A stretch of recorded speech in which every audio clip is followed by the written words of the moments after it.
Hi students, இன்னைக்கு என்ன நம்ம பார்க்க போறோம்னா ரயில்வேல கேட்ட சயின்ஸ் கொஸ்டின் தான் பார்க்க போறோம். யூனிக்கா இருக்கிற கொஸ்டின்ஸ். இப்போ அந்த கொஸ்டினை பார்த்தாலே நம்மளுக்கு கான்செப்ட் கிளியர் ஆகிற மாதிரி தான் நம்ம இன்னைக்கு பார்க்க போறோம். அதோடைய எக்ஸ்பிளனேஷன் அண்ட் எப்படி நம்ம சால்வ் பண்றது சம்ஸா கேட்டா அதை மாதிரி தான் இன்னைக்கு பார்க்க போறோம். பிசிக்ஸ்ல இருந்து 10 கொஸ்டின், கெமிஸ்ட்ரில ஒரு 5, பயாலஜில இருந்து 5 எடுத்துட்டு வந்திருக்கோம். நம்ம இதை டெய்லி ஸ்டார்ட் பண்ணி கொண்டு போலாம்னு இருக்கோம். நீங்களும் கண்டிப்பா அதை சப்ஸ்கிரைப் பண்ணிட்டு ஃபாலோ பண்ணுங்க. உங்களுடைய சப்போர்ட் நமக்கு எப்பொழுதும் தேவை. நம்ம அப்கமிங் வீடியோஸ்ல நிறைய நம்ம இந்த மாதிரி கொஸ்டின் சீரிஸை நம்ம பார்க்கலாம். ஓகே, ஃபர்ஸ்ட் நம்ம இன்னைக்கு என்ன பார்க்க போறோம்னா, என்னென்ன கான்செப்ட் பார்க்க போறோம்னா, ரிஃப்ராக்டிவ் இண்டெக்ஸ் இது பார்க்க போறோம், லென்ஸ் பார்க்க போறோம், மிரர் பார்க்க போறோம், அதுக்கப்புறம் ஆசிட் அண்ட் பேஸ், இதுல magnetic field, solenoid, Fleming right hand rule, Fleming left hand rule, right hand thumb rule, இந்த மாதிரி நிறைய இதுல பார்க்க போறோம். பயாலஜில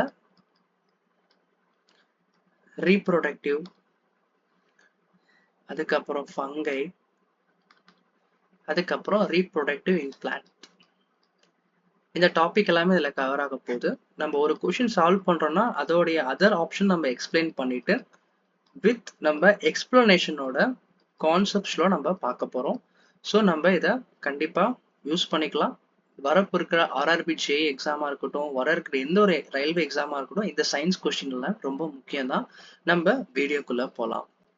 okay, first question, consider a dipped in water in a glass beaker. If the water is replaced by kerosene or turpentine, will pencil appear displaced to the same extent? அதாவது ஒன்றும் இல்லை, ஒரு பீக்கர்ல நான் ஒரு பென்சில் வைக்கிறேன், தண்ணி வச்சுட்டு, அப்போ நான் இங்க பாக்குறப்போ பென்சிலோட சைஸ் எப்படி இருக்கும், அது இங்க பாக்குறப்ப எப்படி இருக்கும்னு இதான் கேக்குறாங்க. இப்போ தண்ணிக்கு பதிலா நான் கெரோசினோ இல்ல வேற ஏதாச்சும் நான் எலமெண்ட் நான் யூஸ் பண்ணேன்னா அது ரிஃப்ராக்டிவ் இண்டெக்ஸ்னால சேஞ்ச் ஆகும். கண்டிப்பா இந்த பென்சிலோட ஆங்கிள் மாறும். ஓகேவா? அப்போ ஆன்சர் நம்ம பார்த்தோம்னா yes, displacement will be the same. அப்போ சேமா இருக்க வாய்ப்பு கிடையாது. Yes, it will be the more displaced than in water. அது நம்ம சொல்ல முடியாது. அது அதிகமாகவும் இருக்கலாம், இல்ல கம்மியாவும் இருக்கலாம். ஸோ அதுவும் கம்மி தான், அதுவும் தப்பு தான். அதுக்கப்புறம் நோ, டிஸ்பிளேஸ்மெண்ட் வில் வேரி. கண்டிப்பா வேரி ஆகும். ஏன் ரீசன்னா, வாட்டரோட ரிஃப்ராக்டிவ் இண்டெக்ஸ் பார்த்தோம்னா 1.33, கெரோசினோடது பார்த்தோம்னா 1.44, ட்ரிப்னேட் பார்த்தோம்னா 1.47. ஸோ இதுக்கு மூணுத்துக்குமே ரிஃப்ராக்டிவ் இண்டெக்ஸ் மாறி இருக்கு. நம்ம புக்ல ஒரு டயக்ராம் பார்த்துருப்போம். இன்சிடென்ட் ரே இப்படி உள்ள வரும், ரிஃப்ராக்டிவ் ரே கொஞ்சம் இப்படி வளைஞ்சு வரும். இந்த இடத்துல வந்து நம்ம என்ன சொல்லுவோம், ஆங்கிள் ஆஃப் ரிஃப்ராக்ஷன் நம்ம சொல்லுவோம். இந்த இடத்துல நம்ம ஐன்னு சொல்லுவோம், ஏன்னா இன்சிடென்ட் ரே உள்ள வருது. இந்த இடத்த வந்து நம்ம என்ன சொல்லுவோம், இன்சிடென்ட் ஆங்கிள்னு சொல்லுவோம். ஓகேவா? அப்போ நம்ம இங்க என்ன புரிஞ்சுக்கணும், இன்சிடென்ட் ரேல வர இந்த ஆங்கிள் கண்டிப்பா டிஃபர் ஆகும் ரிஃப்ராக்டிவ் இண்டெக்ஸ் சேஞ்ச் ஆச்சுன்னா. அப்போ நமக்கு இங்க ரிஃப்ராக்டிவ் இண்டெக்ஸ் சேஞ்ச் ஆகுது. நமக்கு ஃபார்முலா தெரியும், refractive index is equal to speed of light in vacuum, speed of light in medium. இதுதான் நமக்கு ஃபார்முலா தெரியும். அதுக்கப்புறம் நம்மளுக்கு ஸ்னெயில்ஸ் லா தெரியும், SI is equal to S and R. Incident ஆங்கிளுக்கும் ரிஃப்ராக்டட் ஆங்கிளுக்குள்ள காம்போசிஷன் தான் வந்து நம்ம ஸ்னெயில்ஸ் லான்னு சொல்லுவோம்.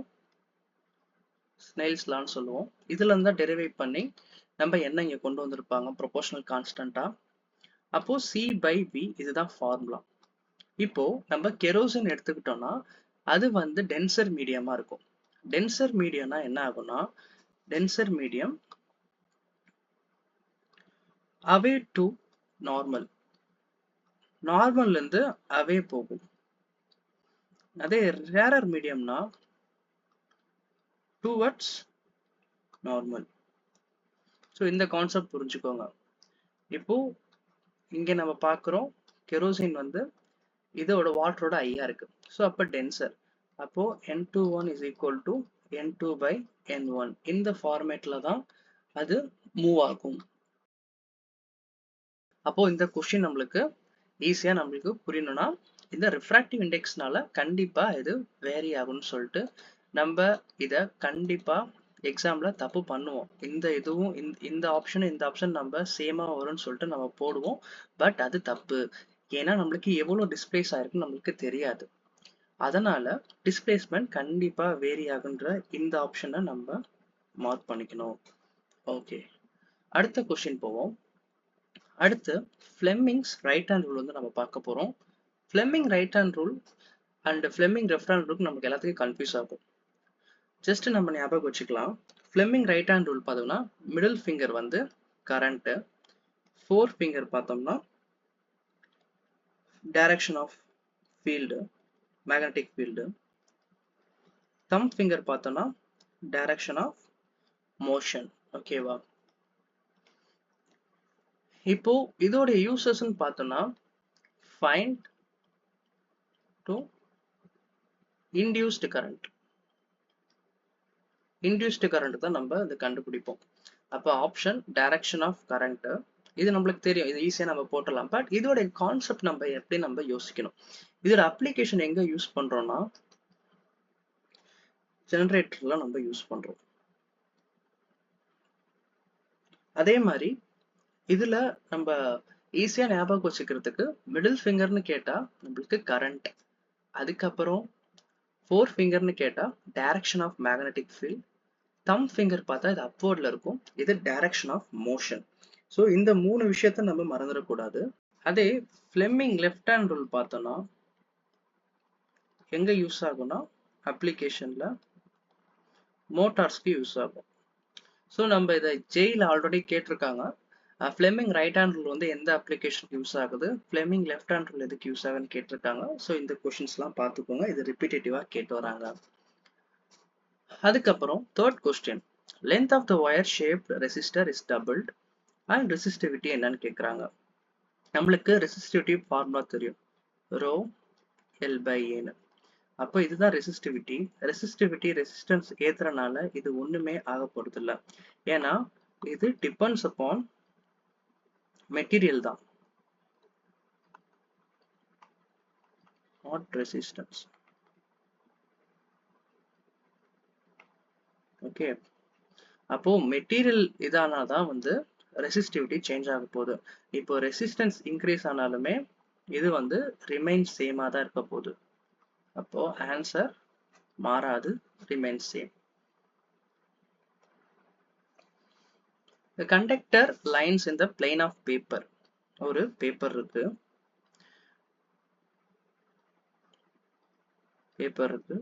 இப்படி நான் இன்வர்டா ஒரு கம்பியில நான் கரண்ட் பாஸ் பண்றேன். ஓகே, அப்போ கரண்ட் எங்க இருந்து போகுது, கீழே இருந்து தான் போகுது, பாட்டம் டு டாப் கரண்ட் போகுது. அப்போ மேக்னெட்டிக் ஃபீல்ட் இது வந்து நம்ம ரைட் ஹேண்ட் தம்ப் ரூல் சொல்லுவோம். இது மேக்ஸ்வெல்னு ஒருத்தர் சொன்னது.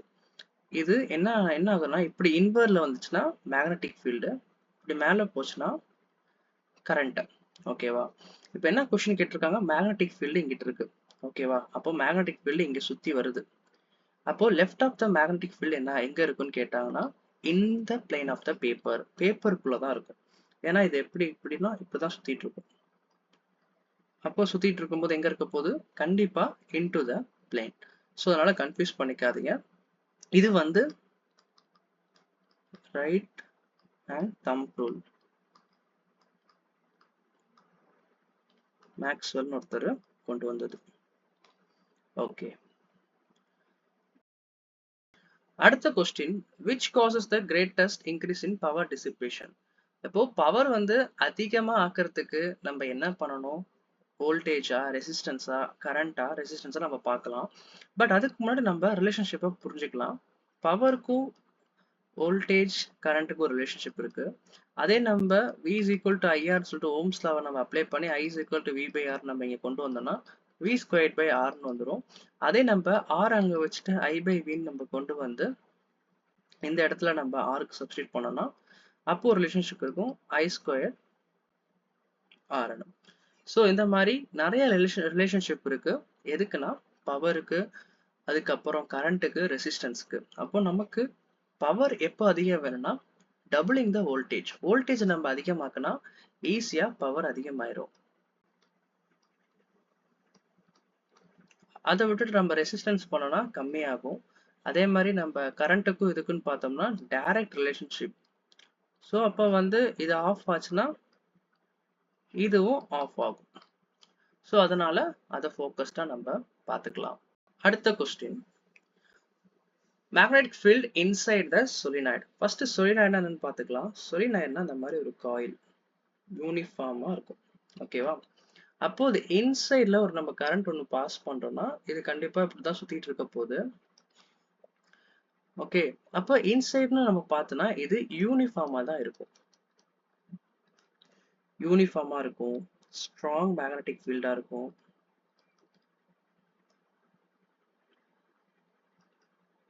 parallel இருக்கும், மேக்ஸிமம் அட் சென்டர்ல இருக்கும். ஓகே, யூனிஃபார்மா இருக்கும், ஸ்ட்ராங்கா இருக்கும், parallel இருக்கும், மேக்ஸிமம் அட் சென்டரா இருக்கும். when magnetic field inside. அதே மேக்னெட்டிக் ஃபீல்ட் அவுட் சைடா இருந்துச்சுன்னா நான் யூனிஃபார்மா இருக்கும், வீக்கா இருக்கும் அண்ட் மேக்ஸிமம் 0. ஓகே, அப்ப uniform at all the points, same at all the பாயிண்ட்ஸ்னாலும் யூனிஃபார்ம்னாலும் ஒண்ணுதான். அடுத்த question, commutator in electrical motor is used to. Commutator ஒரு டிவைஸ் இருக்கு மோட்டர்ல. இது வந்து டிசில யூஸ் பண்ணுவோம். அதே நம்ம ஏசில என்ன யூஸ் பண்ணுவோம்னா ஸ்லிப் ரிங்ஸ்ன்னு சொல்லுவோம். ஓகே, டிசில வந்து காம்படேட்டர். இது எதுக்குன்னா காயில வந்து சேம் டைரக்ஷனை ரொட்டேட் பண்றதுக்காக யூஸ் பண்ணுவாங்க. என்ன ப்ராசஸ் பண்ணி இது பண்ணும்? இது வந்து கரண்ட்டை ரிவர்ஸ் டைரக்ஷன்ல சுத்த வைக்கும்.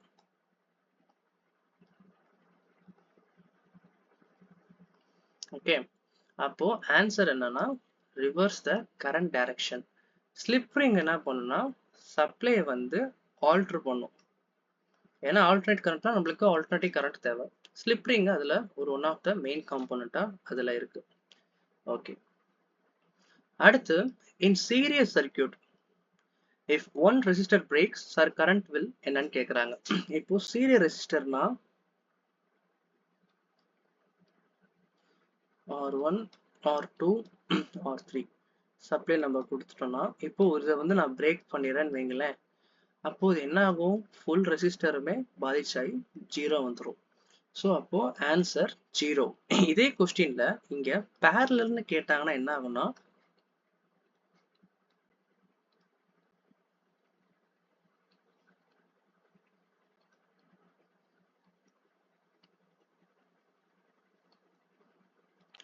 இப்போ இது பேரலல்ல இருக்கு. இப்போ இதுவும் பேரலல், இது எல்லாமே பேரலல் இருக்கு. பட் இதுக்கு சீரியஸ்ல இருக்கு. ஸோ இதை நம்ம ரொம்ப கன்ஃபியூஸ் பண்ணிக்க வேணாம். இப்போ நான் இதை மட்டும் நான் கட் பண்ணேன்னா இந்த லைன் மட்டும் தான் எனக்கு போகும், மற்ற எதுவுமே பாதிப்பாகாது. அப்போ பேரலலா இருந்துச்சுன்னா ரிமைன் சேம், அதே சீரியஸ்ல இருந்துச்சுன்னா 0. இது ஃபார்முலா வந்து நம்ம பார்த்தோம்னா R1 plus R2. இதுக்கு நம்ம பார்த்தோம்னா 1/R1 plus 1/R2 சொல்லிட்டு நம்ம ஈக்குவலண்டா நம்ம எப்படி கண்டுபிடிப்போம்? கிராஸ் மல்டிப்ளை பண்ணி R1 R2 by R1 plus R2 நம்ம பண்ணிடுவோம். ஓகே, அடுத்த கொஸ்டின் பார்த்தோம்னா ரிஃப்ராக்டிங் இண்டெக்ஸ். ஆல்ரெடி நம்ம ஃபர்ஸ்ட் பார்த்த கொஸ்டின் மாதிரி தான். நம்மளுக்கு ஃபார்முலா தெரியும், n is equal to c/v. நம்மளுக்கு c யோட வேல்யூ என்ன தெரியும்? 3 × 10⁸ மீட்டர் per செகண்ட். ஓகே, நமக்கு தேவை v தான். அப்போ 3 × 10⁸ divided by 1.33. நம்ம இதை கேன்சல் பண்ணோம்னா 2.25 கிட்ட வரும். அப்போ ஆப்ஷன்ல ஒன்னே ஒன்றா இருக்கு. அப்போ இந்த ஆப்ஷன் தான். ஓகே, அடுத்து ஃபைனலா நம்ம பிசிக்ஸ்ல கடைசி கொஸ்டின் வந்திருக்கோம். இது வந்து மிரர் டைப் கொஸ்டின். மிரருக்கும் லென்ஸுக்கும் சைன்ஸ் மாறும். ஸோ அதனால நீங்க வந்து பார்த்து கொஸ்டின் படிங்க. கான்வெக்ஸ் மிரர்ல இருந்து கொஸ்டின் வந்திருக்கு. ஆப்ஜெக்ட்னா என்னன்னா U, ஃபோக்கல் லென்த்னா F, இமேஜ்னா V. ஓகே, நம்மளுக்கு மிரர் ஃபார்முலா தெரியும். மிரர் ஃபார்முலா என்ன? 1 by F is equal to 1 by V plus 1 by U. எல்லா புக்லயும் இங்க U இருக்கும், இங்க V இருக்கும். ஏன்னா பிளஸ்னால நம்மளுக்கு ஆப்ரேஷன் மட்டும் தான் ஒண்ணுதான், பட் பிளேஸ் எங்க மாத்தணும், சேம் தான் அடிஷன்னால. அதே லென்ஸ் ஃபார்முலான்னு பாத்தீங்கன்னா இப்படியே ஞாபகம் வச்சுக்கோங்க, உங்களுக்கு ஈஸியா இருக்கும். 1 by V minus 1 by U. இந்த சைன் மட்டும் மாத்திக்கலாம், ஏன்னா இது கொஞ்சம் உங்களுக்கு ஈஸியா மெமரைஸ் பண்ணிக்கலாம். ஓகே, இப்போ நம்மளுக்கு கான்வெக்ஸ் லென்ஸ்னால நம்ம எப்பொழுதுமே F வந்து பாசிட்டிவா இருக்கும். எதுல? கான்வெக்ஸ் லென்ஸ்ல. ஓகே, கான்கேவ் லென்ஸ்ல F வந்து பாசிட்டிவா தான் இருக்கும்.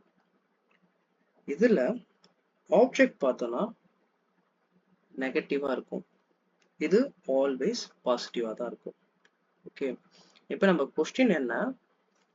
1 by 15 is equal to 1 by V plus நம்மளுக்கு U எவ்வளோ? 30. ஓகே, ஆனா minus 30 வரும். ஏன் minus 30? நம்ம கான்வெக்ஸ் எடுத்திருக்கோம். கான்வெக்ஸ்ல எப்பொழுதுமே ஆப்ஜெக்ட் வந்து மைனஸ்ல தான் இருக்கும். அப்போ நம்ம V கண்டுபிடிக்கணும். V is equal to 1 by 15 plus 1 by 30. நம்ம LCM எடுத்தோம்னா கீழே 30, மேல 2 plus 1 அடிச்சோம்னா 10 சென்டிமீட்டர்னு வரும். ஓகே, அப்போ ஆன்சர் 10 சென்டிமீட்டர். இதே கான்கேவா கேட்டாங்கன்னா அது உங்களுக்கு ஹோம்ஒர்க்கா கீழே கொடுத்துருக்கேன், அதை நம்ம சால்வ் பண்ணிக்கலாம். ஓகே, அடுத்து நம்ம இப்போ கெமிஸ்ட்ரி பார்க்க போறோம். கெமிஸ்ட்ரியில pH டாபிக் எல்லாத்துக்குமே பிடிச்ச டாபிக்கா இருக்கும்னு நினைக்கிறேன். இதுல இருந்து நிறைய கொஸ்டின்ஸ் கேட்டுட்டு இருக்காங்க. ஆல்ரெடி நிறைய ரயில்வே எக்ஸாம்ல pH டாபிக் ஆசிட் அண்ட் பேஸ்ல வந்து நிறைய கொஸ்டின் வந்துட்டு தான் இருக்கு. ஸோ அதனால இன்னைக்கு நம்ம pH வந்து நம்ம ஃபுல்லா பார்க்காட்டியும் இந்த கொஸ்டினுக்கு ஏற்ற மாதிரி கான்செப்ட்ஸ்ல நம்ம எப்படி சால்வ் பண்றதுன்னு பார்க்க போறோம். ஓகே, என்சிஆர்டி பொறுத்த வரைக்கும் pH ஓட ஃபுல் ஃபார்ம் அதோட மீனிங் என்னன்னா பொட்டன்ஸ்னு அர்த்தம். அதோட meaning power of hydrogen or potential of hydrogen சொல்லுவாங்க. ஓகே, அப்போ இந்த pH ஓட நேம் என்ன ஆச்சுன்னு கேட்பாங்க, எங்க இருந்து வந்துச்சுன்னு கேட்பாங்க. இது வந்து ஜெர்மன் டேர்ம். ஓகே, அதுக்கு முன்னாடி நம்ம ரியாக்டிவ் ஸ்கேல் பார்த்துடலாம். ரியாக்டிவ் ஸ்கேல் பார்த்தோம்னா இந்த இடத்துல வந்து ஸ்ட்ராங் ஆசிட், இந்த இடம் நியூட்ரல், இது வந்து வீக் ஆசிட், இங்கே வந்து வீக் பேஸ், இங்கே வந்து ஸ்ட்ராங் பேஸ். ஓகே, இப்போ நம்ம ஆல்ரெடி pH தானேன்னு பார்த்துட்டு இருந்தோம். அப்போ நம்ம கொஸ்டின்ல டார்க் ப்ளூ கலர்னு கேட்டிருக்காங்க. அப்போ டார்க் ப்ளூ கலர் எங்க வருது? ஸ்ட்ராங் பேஸ்ல வருது. ஆன்சர் வந்து ஸ்ட்ராங் பேஸ்ல தான் இதுக்கு ஆன்சர். ஓகே, நம்ம இது வந்து இண்டிகேட்டரை வச்சு நம்ம படிக்கிறோம். பட் நம்ம எப்படி ஒரு ஆசிடை வந்து ஃபைண்ட் அவுட் பண்ணுவோம்? ஆசிட் வந்து பார்த்தோம்னா சோர், இது எல்லாமே என்சிஆர்டில கொடுத்துருக்கிறது தான். பேஸ் பார்த்தோம்னா பிட்டர், ஞாபகம் வச்சுக்கோங்க பி ஃபார் பீனு. ஆசிட் பார்த்தோம்னா pH வந்து 7ஓட கம்மியா இருக்கும். பேஸ் பார்த்தோம்னா pH வந்து 7ஓட அதிகமா இருக்கும். 7 வந்துச்சுன்னா அது நியூட்ரல், நம்ம குடிக்கிற தண்ணி எல்லாமே. அதுக்கப்புறம் இந்த ஆசிட்ன்ற நேம் எங்க இருந்து வந்துச்சுன்னா ஆக்ரின்னு சொல்லுவாங்க. இது வந்து லாட்டின் வேர்ட்ல இருந்து வந்ததுதான் இந்த ஆசிட்ன்றத நேம். ஓகே, இப்போ ஸ்ட்ராங் ஆசிட்னா என்ன? ஸ்ட்ராங் ஆசிட்னா கம்ப்ளீட்டா ஹைட்ரஜன் அயான்ஸை வந்து சாலபிள் ஆச்சுன்னா அது வந்து ஸ்ட்ராங் ஆசிட். அதே வீக் பேஸ்னா என்ன? வீக் பேஸ்னா கம்ப்ளீட்டா OH அயானை வந்து பார்ஷியலா கொடுக்கும், பார்ஷியலா டிசோசியேட் பண்ணும். அதே வந்து ஸ்ட்ராங் பேஸ்னா OH அயான் வந்து கம்ப்ளீட்டா சாலபிள் ஆகும். அதே வந்து வீக் ஆசிட்னா H அயான்ஸ் வந்து பார்ஷியலி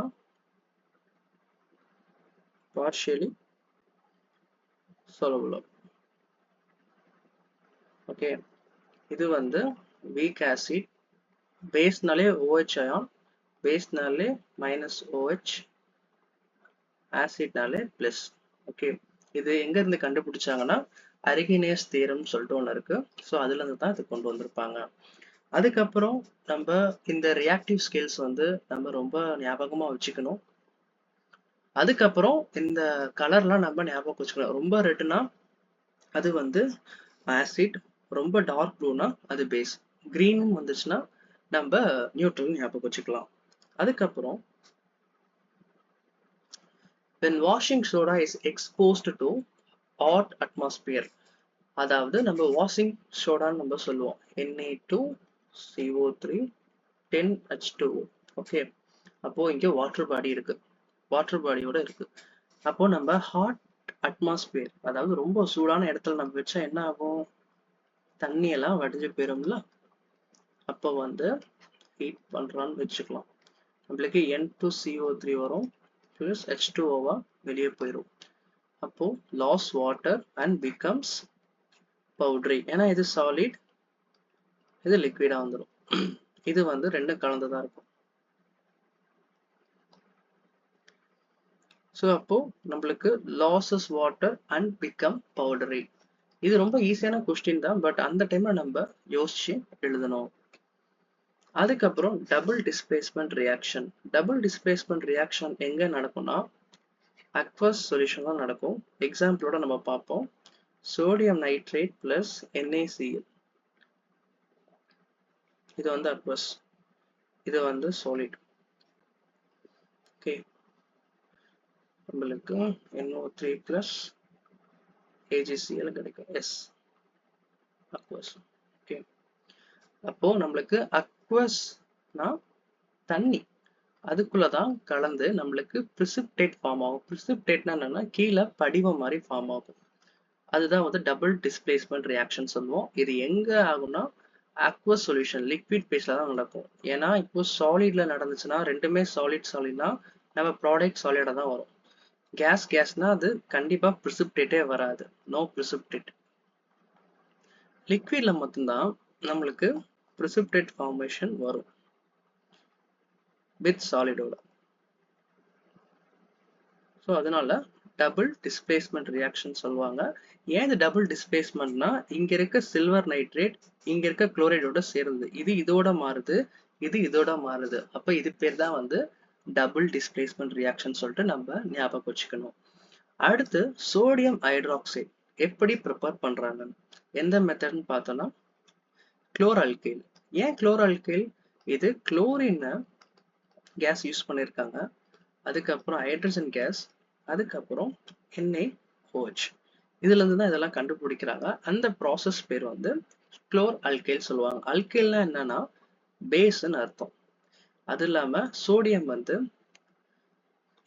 S1 குரூப், ஃபர்ஸ்ட் குரூப்லயே வரும். நம்ம P பிளாக் டி பிளாக்லாம் படிப்போம், S block, P block, D block, F block. இந்த S பிளாக் எல்லாமே அல்கலி மெட்டல்ஸ் நம்ம சொல்லுவோம். அப்போ இந்த சோடியம் எல்லாமே இதுல வரும், இது S பிளாக்ல வந்திருக்கும். அதனாலதான் இது குளோர் அல்கைல் சொல்லுவாங்க. சால்வே ப்ராசஸ்ன்னு பார்த்தோம்னா இது வந்து நமக்கு சோடியம் கார்பனேட்டுக்கு யூஸ் பண்றோம். இது வந்து ஆர்பர்னாலே அமோனியா, அந்த சவுண்ட் வச்சுக்கலாம், நீங்க ஞாபகம் வச்சுக்கோங்க. கான்டாக்ட் ப்ராசஸ் பண்ணணும் S2SO4 சல்பூரிக் ஆசிட். ஓகே, அப்போ இந்த கொஸ்டின்லாம் ஜெயில கேட்டது, இப்போ ரீசெண்ட் டைம்ல கேட்டுட்டு இருக்க ரயில்வே கொஸ்டின்ஸ் தான். ஸோ இந்த மாதிரி ப்ராசஸும் NCERTல இருக்கு, அதையும் பார்த்துக்கோங்க. அதுக்கப்புறம் ரொம்ப ரொம்ப இம்பார்ட்டன்டான கொஸ்டின், எல்லாருமே இதுல ஈஸியா தப்பு பண்ணிடுவாங்க. Metal least likely to corrode in the moisture. Okay, metal லீஸ்டா வந்து ரியாக்டிவிட்டி கம்மியா இருக்கிறது தான் கேட்டிருக்காங்க. இந்த கொஸ்டின்ல நானுமே என்னோட JEE எக்ஸாம் அப்போ நான் தப்பு பண்ணேன். என்ன பண்ணிட்டேன், ஆப்ஷன்ல ஜிங்கு அயன் இதெல்லாம் வராத நான் ஒமிட் பண்ணிட்டு காப்பர் தான் கடைசி எனக்கு தெரியும். பட் இருந்தாலும் எக்ஸாம்ல என்ன பண்ணேன், மெக்னீஷியம் இருக்கு, சரி மெக்னீஷியம் வந்து அது ஹைலி ரியாக்ட் ஆகாது, கம்மியா தான் ஆகும்னு சொல்லிட்டு நான் ரியாக்டிவ் ஆர்டரை அந்த இடத்துல ரிவர்ஸ்ல யூஸ் பண்ணி இந்த கொஸ்டினை தப்பு பண்ணிட்டேன். ஆனா நம்மளுடைய ஆர்டர் படி பார்த்தோம்னா காப்பர் வந்து நம்ம ஆர்டர் படி பார்த்தோம்னா காப்பர் இங்க இருக்கு, அயன் இங்க இருக்கு, இது இங்க இருக்கு, மெக்னீஷியம் இங்க இருக்கு. அப்போ காப்பர் தான் வந்து லீஸ்டா இருக்கு ரியாக்டிவ்ல. அப்ப இதுதான் ஆன்சர். நான் பண்ண தப்ப நீங்களும் பண்ணிடாதீங்க. இந்த ரியாக்டிவ் ஆர்டரை நல்லா ஞாபகம் வச்சுக்கோங்க. இதோட ஷார்ட்கட் வீடியோ எப்படி நான் போறேன், டிப்ஸ் எப்படி நம்ம ஞாபகம் வச்சுக்கலாம்னு கே என் எல்ஐ எம்ஜின்னு சொல்லிட்டு ஒவ்வொரு ஷார்ட்கட்டா அதுக்கு நான் சொல்லி வச்சிருக்கேன். அது தனியாக இன்னொரு வீடியோல நான் உங்களுக்கு எக்ஸ்பிளைன் பண்றேன். ஓகே, அடுத்து நம்ம இப்போ பயாலஜிக்கு வந்துட்டோம். நிறைய பேருக்கு பயாலஜில கொஞ்சம் கஷ்டமா இருக்கும். ஏன்னா நம்ம இதுல ரொம்ப இன்டெப்தா கேட்டிருந்தாங்க அந்த டிஜே இல்ல பயாலஜி. இந்த லெசமேனியான்றது என்னன்னா, லெசமேனியான்றது ஒரு புரோட்டோசோவா, புரோட்டோசோன்ஸ். இது என்ன டிசீஸ் காஸ் பண்ணுதுன்னா காலசர். இதோடைய வெக்டர் யாருன்னா ஃப்ரூட் ஃப்ளை. ஒரு பூச்சி மூலமா தான் இந்த நோய் பரவுது. பட் இதெல்லாம் நம்ம எக்ஸ்ட்ரா தெரிஞ்சுக்கலாம். பட் இது என்னத்த கொஸ்டின்லாம் கேட்டிருக்காங்கன்னா, பைனரி ஃபிஷன் இன் டிஃபைன் பிளைனா, ஈக்குவல் ஆஃபா, இல்ல வெர்டிக்கல் பிளைனா, எனி பிளைனா. இப்போ இந்த டயக்ராம் இருக்குல்ல, இப்போ அதை கட் பண்ணனா இது வெர்டிக்கல் பிளைன், இப்படி கட் பண்ணனா இப்படி இப்படி நான் கட் பண்ணனா இது வந்து ஈக்குவல் ஆஃபா நம்ம சொல்லலாம்.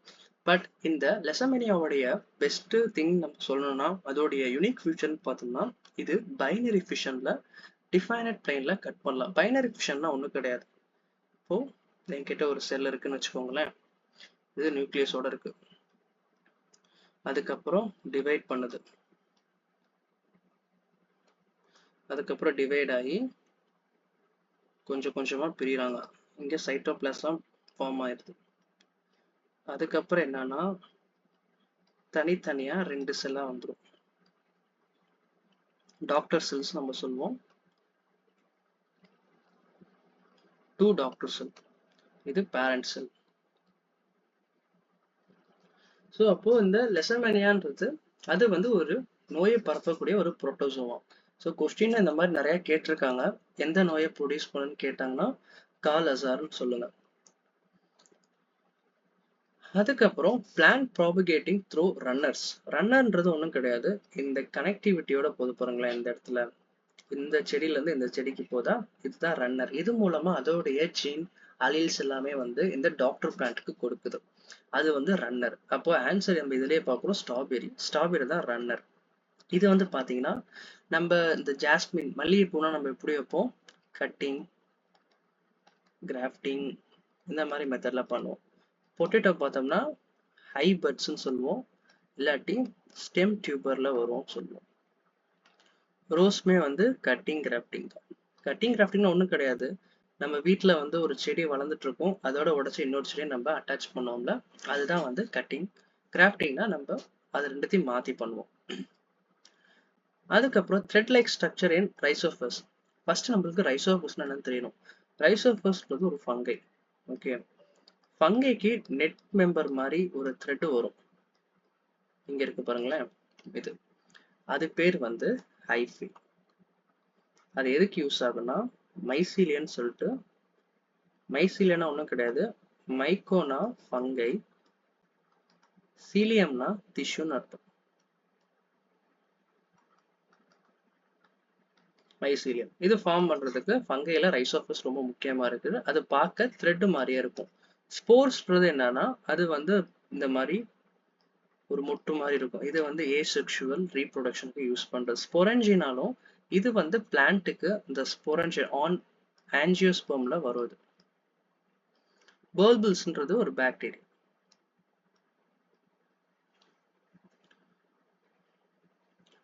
அதுக்கப்புறம் 19th question, multi cellular organism break into pieces. ஒரு மல்டி செல்லுலர் ஆர்கானிசம்னா இப்போ என்கிட்ட ஒரு பொருள் இருக்கு, இது உடஞ்சி இது கிட்ட இருந்து கொஞ்சம் கட் பண்ணி இங்க எனக்கு ஒரு ஆஃப் வருது, இங்க கொஞ்சம் கட் பண்ணி இங்க ஒரு ஆஃப் வருது. இது ரெண்டுத்துக்கும் உயிர் வந்துருச்சு. மறுபடியும் இதை நான் கட் பண்றேன், இதுக்கு உயிர் வந்துருச்சு, இதுக்கு உயிர் வந்து இது பேரண்ட் மாதிரியே டாக்டர் இருந்துச்சுன்னா அதுதான் வந்து ரீஜெனரேஷன், ஃபர்மெண்டேஷன். அதே ரீஜெனரேஷன் பார்த்தோம்னா, ரீஜெனரேஷனா இங்க பல்லி வால் இருக்கு பாருங்களேன், கட் பண்ணா அந்த பல்லியோட வால் மட்டும்தான் இங்க மறுபடியும் வளரும். அது வந்து regeneration. Result in new individual organisation வந்துச்சுன்னா அது வந்து ஃபெர்மெண்டேஷன். அதே வந்து ரீக்ரோயிங் ஆஃப் த லாஸ்ட் பாடி. இப்போ ஒரு அந்த பிளனரியான்னு ஒன்று இருக்கு, அதை வந்து 2 துண்டா வெட்டினா இது ஒரு தனி ஆர்கானிசம், இது ஒரு தனி ஆர்கானிசம் போயிடும், ஃபெர்மெண்டேஷன்ல வரும். அதே வந்து நம்ம லிசார்ட் பார்த்தோன்னா வாலை வெட்டினா வால் மட்டும்தான், டெய்ல் மட்டும்தான் ஜென்ரேட் ஆகும். அப்போ இது ஃபெர்மெண்டேஷன். ஸ்போரலைசேஷன்னா வந்து இது ஃபங்கைக்கு ஏசெக்ஷுவல் ரீப்ரொடக்ஷனுக்கு யூஸ் ஆகுறது. ஃபிஷன்னா நம்ம ஆல்ரெடி சொன்ன மாதிரி 1 2 ஆகும், இதுல இருந்து 2 இதுல இருந்து 2ன்னு சொல்லிட்டு இப்படி போகும். பாக்டீரியா, அமீபா இதெல்லாம் இதுல வருது. ஓகே, அதுக்கப்புறம் final product of sexual reproduction in plants. ஒரு பிளான்ட்ல ஃபைனல் ப்ராடக்ட் ரீப்ரொடக்ஷன் நம்ம என்ன சொல்லுவோம்னு சொல்லிட்டு கொஸ்டின் கேட்பாங்க. நம்ம என்ன நினைப்போம், ஃபைனலா நம்ம ஃப்ரூட்ஸ் தான் சாப்பிட்றோம்னு சொல்லிட்டு நம்ம நினைப்போம். ஆனா அதுதான் தப்பு. Answer seat. ஏன்னா ஒரு செடி வளரணும்னா அந்த செடிக்கு விதை தான் ஒரு ஆரம்ப நிலையா இருக்கு. அப்ப இது ஆரம்ப நிலையா இருக்குன்னா அப்போ இதுதான் ஒரு ஃபைனல் ப்ராடக்டா இருந்திருக்க முடியும். இப்போ நம்மளுடைய ஓவியல் பிளான்ட்ல பார்த்தோம்னா ஓவியல் வந்து சீடா மாறும், ஓவரி வந்து ஃப்ரூட்டா மாறும். ஓகே, இந்த ஃப்ரூட்டுக்குள்ளதான் இந்த சீடே இருக்க போகுது. இந்த சீட்ல இருந்து அடுத்த ஒரு ஜெனரேஷனே வரப்போகுதுன்னா இதுதான் ஃபைனல் ப்ராடக்ட். ஸோ அதனால கன்ஃபியூஸ் பண்ணிக்காம இது தெளிவா படிச்சுக்கோங்க. ஃப்ளவர் வந்து ரீப்ரொடக்டிவ் ஆர்கான் இருக்கும், அங்கதான் ரீப்ரொடக்டிங் ஆர்கான் எங்க இருக்கும், ஃப்ளவர்ல இருக்கும். மேல் ஃப்ளவர்னா ஆந்தர்னு சொல்லுவோம், ஃபீமேல் ஃப்ளவர்னா பிஸ்டல், ஸ்டைலு, ஸ்டிக்மா, இது எல்லாமே ஃபீமேல் ரீப்ரொடக்ட் ஆகும். இது எல்லாமே ஃப்ளவர்ல தான் இருக்கும். ஓகே, நம்ம இன்னைக்கு 20 கொஸ்டின் ஆர்ஆர்பி ரீசெண்டா கேட்ட கொஸ்டின்ஸ் ரயில்வேல இருந்து நம்ம சால்வ் பண்ணியிருக்கோம். நீங்க ஜே ஆஸ்பிரண்ட் மட்டும் இல்லாம மற்ற எந்த ஒரு எக்ஸாமா இருந்தாலும் இந்த கொஸ்டின் எல்லாமே இம்பார்ட்டன்ட் தான். இப்போ உங்களுக்கு ஒரு ஹோம்ஒர்க் கொஸ்டின் நான் கொண்டு வந்திருக்கேன். ஆல்ரெடி நான் கான்வெக்ஸை வச்சு நான் இது பண்ணியிருந்தேன். கான்கே வச்சு நீங்க இமேஜ் டிஸ்டன்ஸ் கண்டுபிடிங்க. கீழே கமெண்ட்ல ஆன்சர் பண்ணுங்க. இந்த மாதிரி நிறைய வீடியோஸ் நம்ம அப்கமிங் டேஸ்ல பார்க்க போறோம். நம்ம சேனலை சப்ஸ்கிரைப் பண்ணிட்டு இந்த பிடிஎஃப் உங்களுக்கு வேணும்னா நம்ம சேனலை ஜாயின் பண்ணிக்கோங்க.